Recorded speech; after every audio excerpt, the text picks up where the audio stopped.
nhớ rồi rồi bé một chân chén à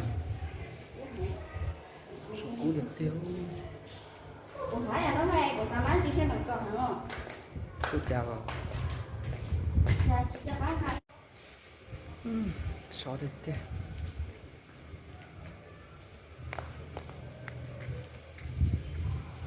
lan nhó thì phải chân chén đừng tiền nó sẽ được một cái nào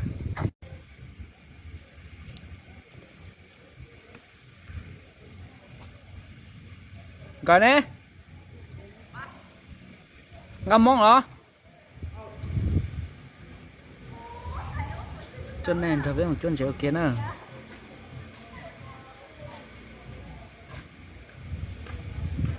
Luôn chi mà chắc bỏ nhé không hả?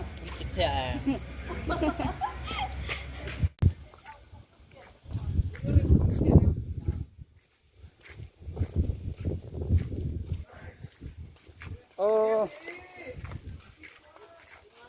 từ lòng đâu ấy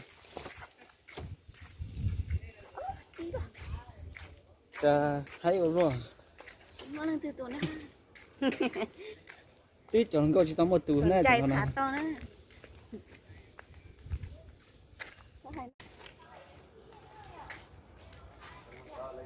bỏ tôi xứ lo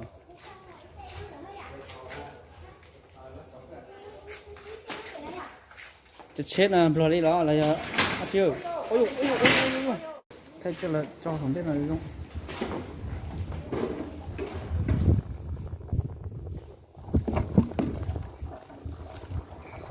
tôi cái này Nó sẽ còn đúng. thật cũ luôn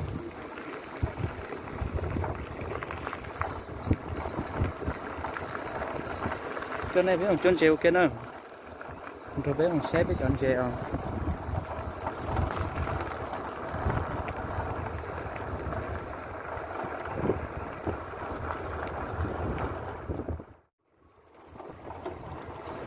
ôi cảm ơn phun được thế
Chỗ thế ra nó sư. con đà hàn điên hồ Làm chỗ luôn hả đây?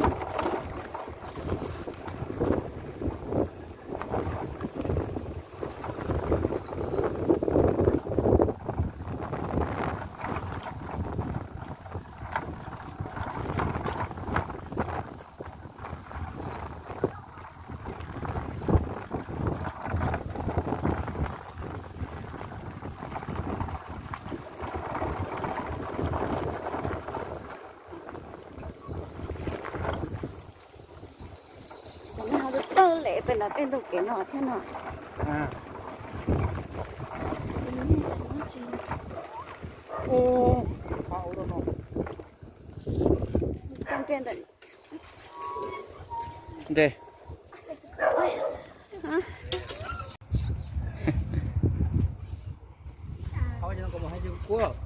ô tiền rồi cái lúc có một cô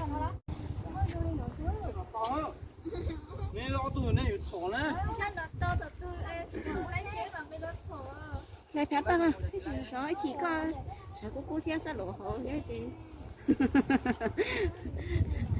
Thôi mà. là một chút dễ lúc bà nó hay bỏ lại bà dùng đi nó này ô khó xé trong câu cỡ nó phải dùng được thế này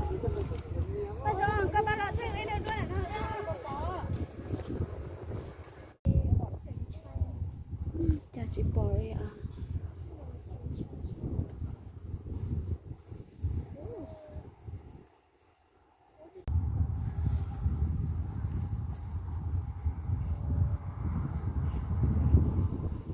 chị to thì chị mà chị to luôn cây hỏi chị cắt tao đi để chú to chị ô bà cái con đến nó phải phải nó phải cái ôi ta lỡ nó sẽ chụp lại nè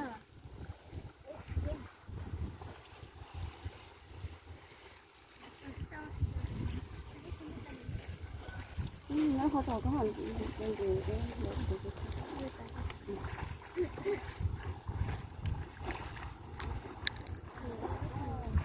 lần chơi chị đó lỡ bên nhớ sườn đo xe đâu bên nhớ sườn đo xe này này bên này chủ sĩ cho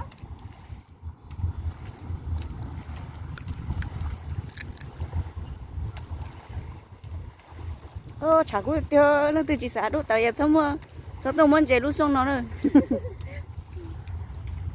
ô thì nó ra cái loại thế này à từ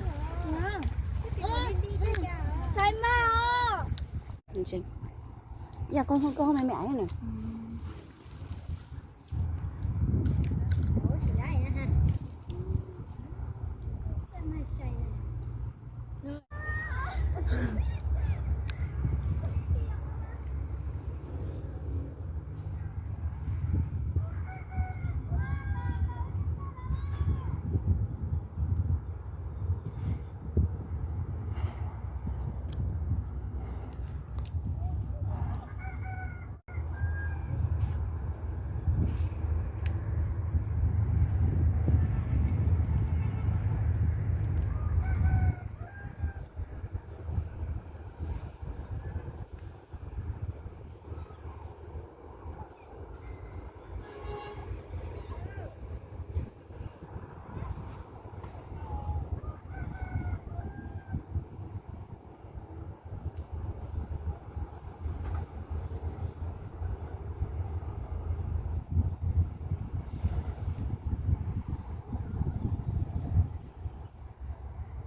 cho nên một xe bây giờ xe này em bảo chơi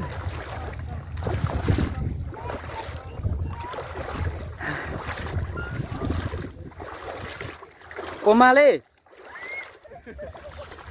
ô ý nó rồi nó tiếp tiếp nó mà đầy chưa chả lên tàu tiếp tiếp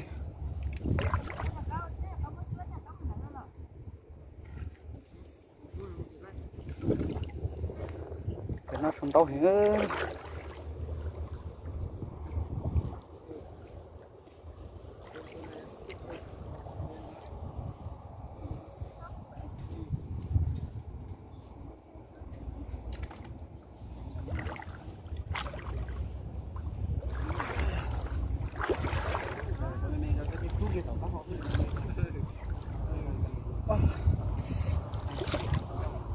nó cho nó mong nó lúa luôn thôi bé chồng để nó nói sao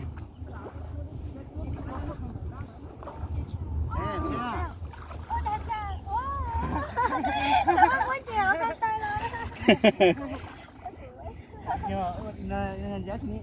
nè lòng câu đời nó nó cũng xét đời trẻ hình nó là trẻ tết tết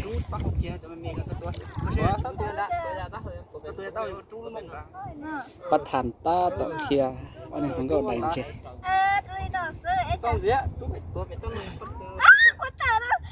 bắt thàn đời trẻ nó chỉ có chín nổi ná lên từ đó lúc có thế là gì họ nát kia lòng câu lá giờ nè lấy sát tổ tôi nó mua ấy giờ tôi mà chết lấy tôi mà cho chỉ nhát sát tổ đi nhớ nên đến đàn nó nó nhân đền đền nó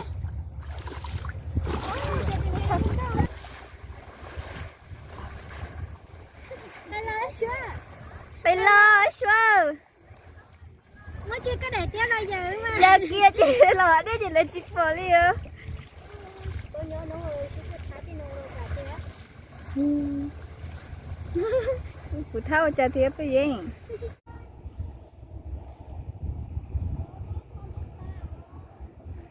coi xin thế được cũ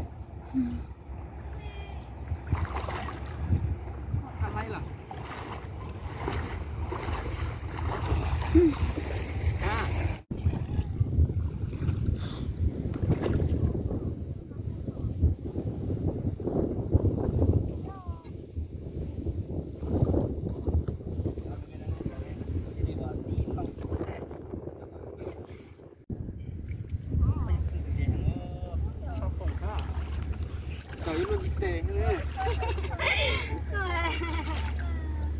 cho nó từ phang quá rồi làm cho tỏ cho nó tàu là cho nó lúc mẹ bên đây à phá là trong đó đây à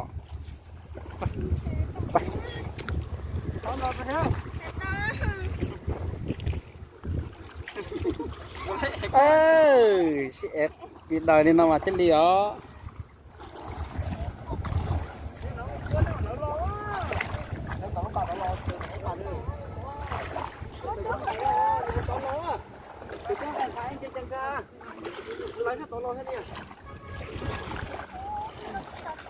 là sẽ tiếp tiền đấy mình cùng nhau đi chị cần phải chọn tiền nữa là sẽ sắp lại nữa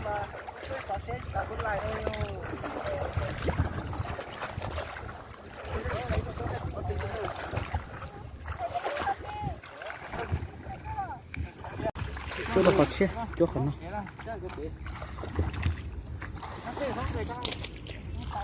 còn nó mà mua xíu còn nó nè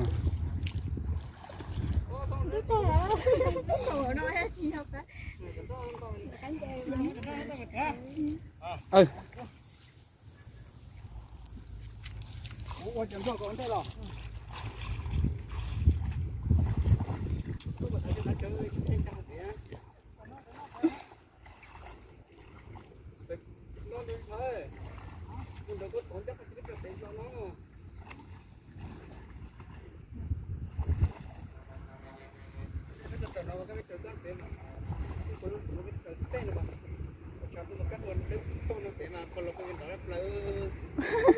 tao Huế à ừ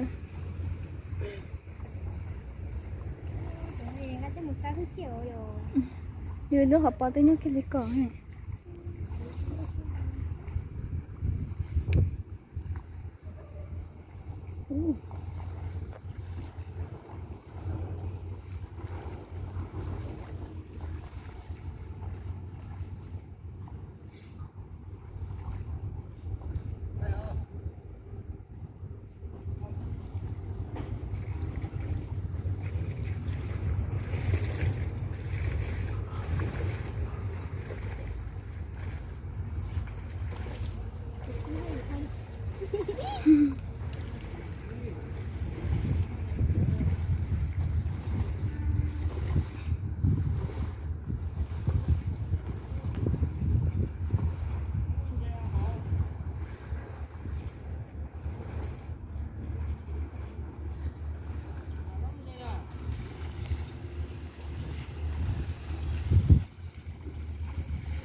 xe nè.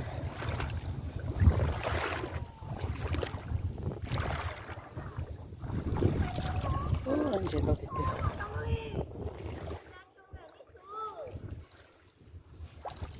Tham cho mà dọ, không nhận tôi dọ. Đây là chân mà. Bố lấy tài tao không thể. Đó là cái sự khai hả?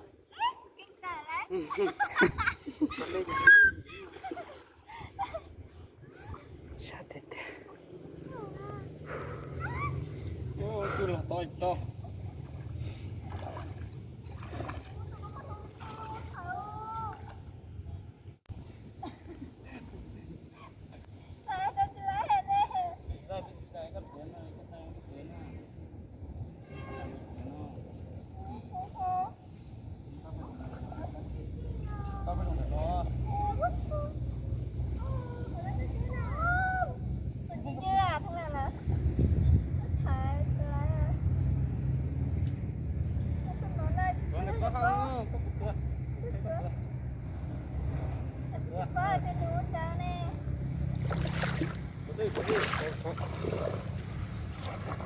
Ôi nhỉ lúc tổ. Ô, lực quá lèo.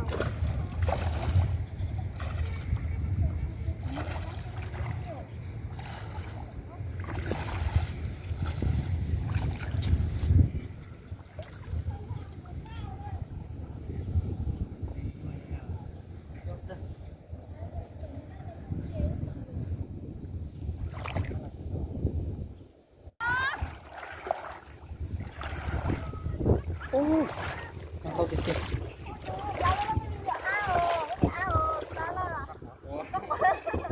Chân là chân một kẻ Cái này thêm một chè nữa dọ, lấy tôi một tua ta dọ.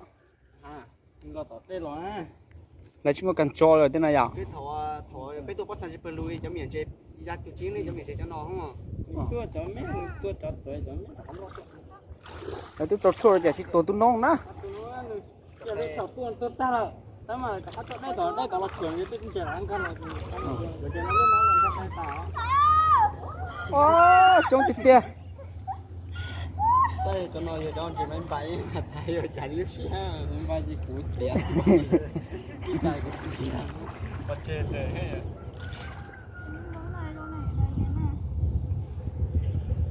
cái tay mình chết tay lo chứ Muốn đưa chơi chơi rồi chơi. cái mình là để ngay tâm tiếc Chúng ta khăn hoàn tới mà dễ cứ. cái tao lên đợt nha Nó khăn hoàn tới mà dễ cứ. sao tao này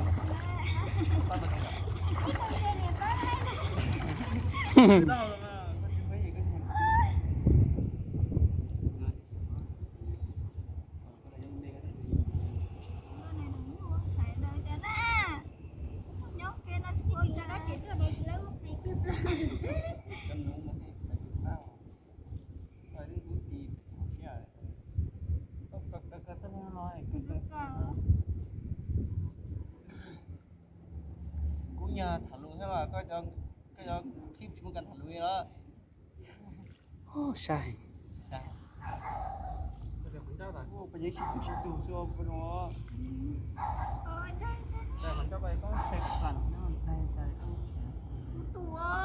rồi ra này có lại đúng không Tao nè. con chịu tay nè Tao nè.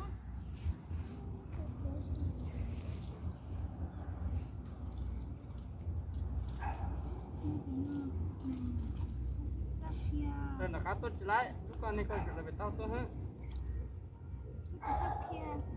Giờ lấy khe bên này lấy co lại, này nu. Thế lì lại. Dù đẩy lia một chè nè.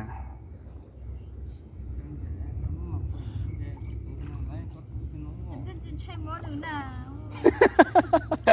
Tên điều này nó chỉ chỉ có quan sát tập lợn nè. Nè, đó nó của con nè.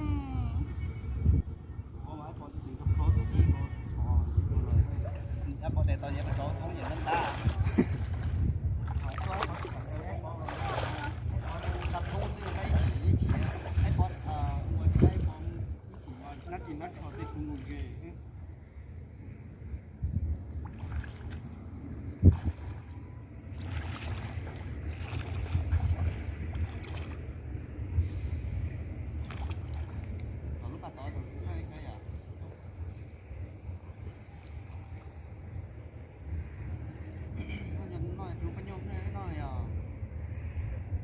น้องกันเจ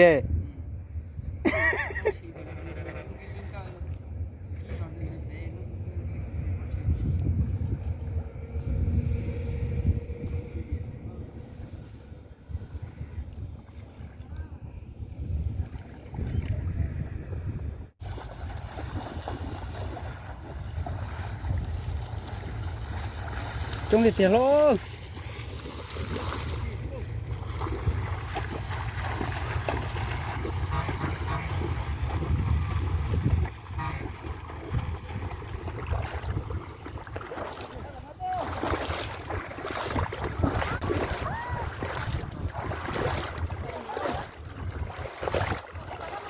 ก็ตัวรอดดีเลย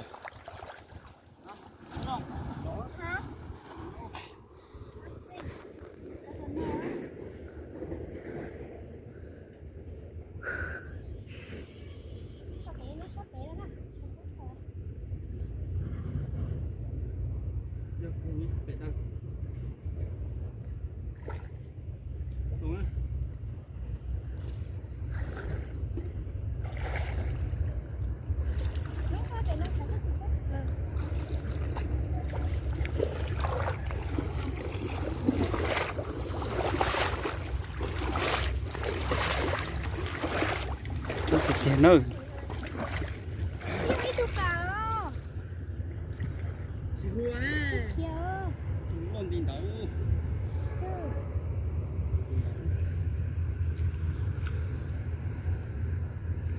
Chuyện này.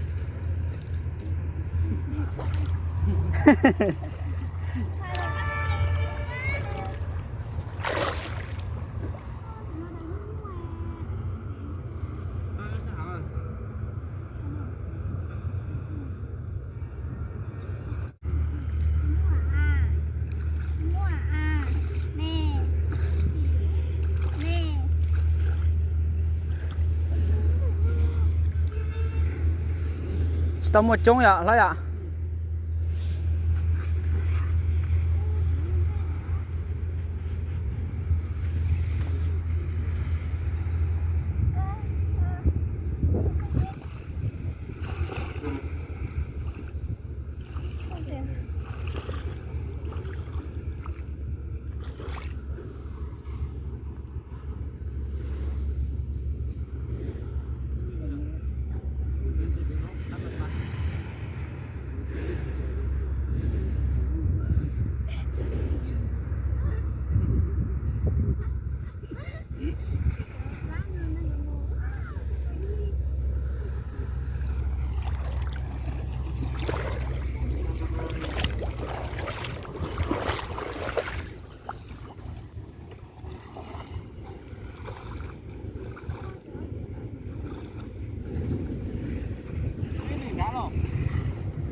Bột chua,ถ้าบดchuaเรากันเหลียบเล่นต้องเล่นตัวมา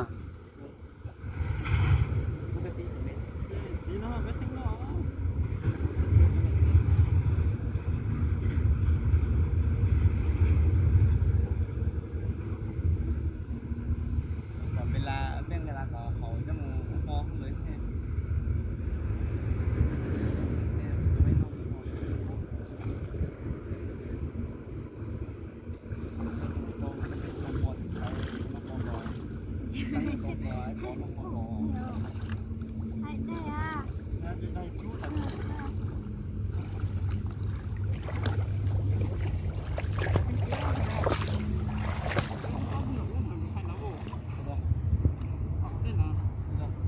đấu một chiếc tàu sao hả?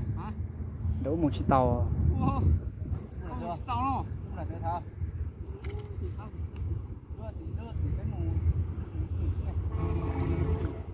Yêu nó mà tôi chua tí mò.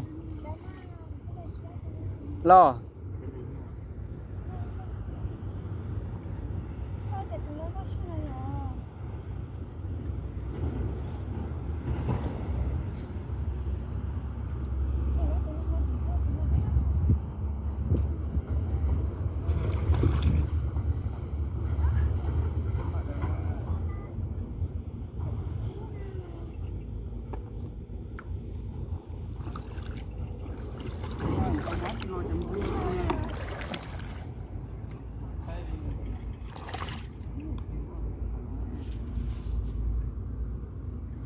Bây giờ con nước màu tan chuyện cho lá quá. Luang nó luang nó con đi luang là tên họ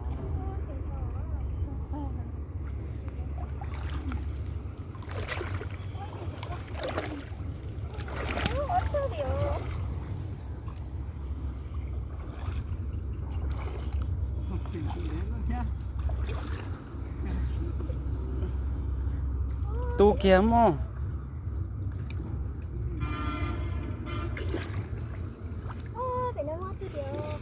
ô tôi dùng câu gì tiền dạ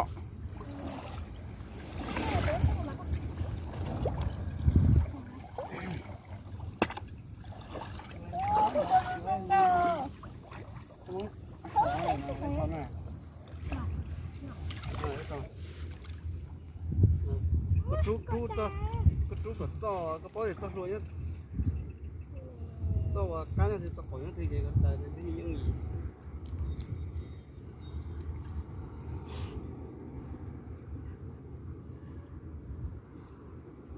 biết tao gì đó cái này có tao biết trời cái nó tao những điều gì vậy giờ uống chỉ khứa đến tao nó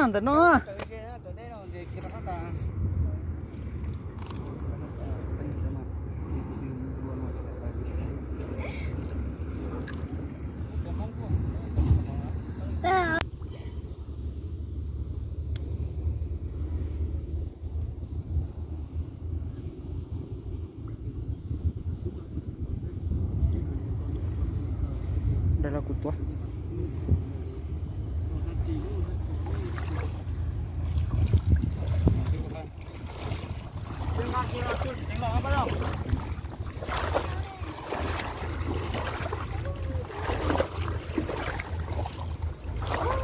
tu con này thì có xe này có cho chị là tao rồi thế này thì có lo cái này tao có tự chị lấy được có lo để tao có tự cái xe cái không đâu có tự cái thì cao không lo chị tăng sát tao nó có là nó được hay rồi rồi Thầy đã tôi nói chẳng tôi nói đỉa tôi cũng lo tụi đỉa chứ lá lì lo tụi đỉa mà đấy mình mua cái đấy mình mua cái tôi lo đi tao mua cái gì lo đấy chưa thấy ngon rồi cái này mà cái gì lo tôi quên rồi mà rồi tôi rồi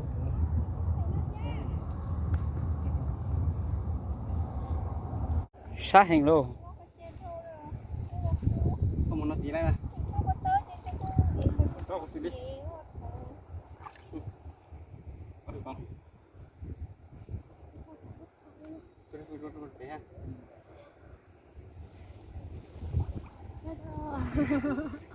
có gì nó mua họ chuyển lên thôi